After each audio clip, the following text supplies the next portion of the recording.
Many people say data is the new oil, the oil of the 21st century. If you think about how oil has transformed our lives, data is going to do the same thing.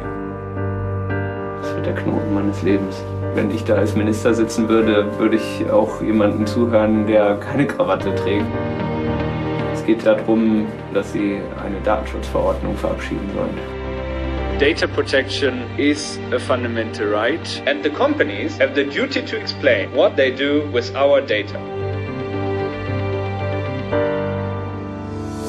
European citizens are concerned that their personal data may be misused. Datenschutz, den Unternehmen wie Facebook, Google oder Microsoft nicht zulassen wollen. Wenn die über diverse Webseiten tracken und ein Profil anlegen, dann geht es um mich. Am Anfang mussten wir erstmal klären, was wollen wir überhaupt machen bei dieser Datenschutzreform. Können wir das überhaupt? Schaffen wir das? Ein zu extremer Datenschutz kann dazu führen, dass es zu Nachteilen für den Bürger kommt. That causes jobs to leave the European Union. Our life is about data. Data are money. Surveillance is about managing populations, managing people. That's a fundamentally dangerous thing to democracy.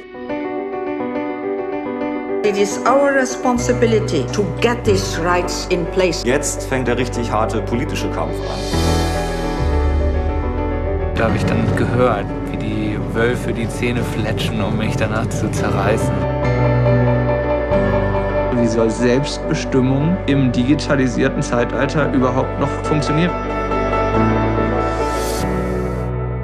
Who do you think would like to stop the directive? Well, I think we know the usual suspects.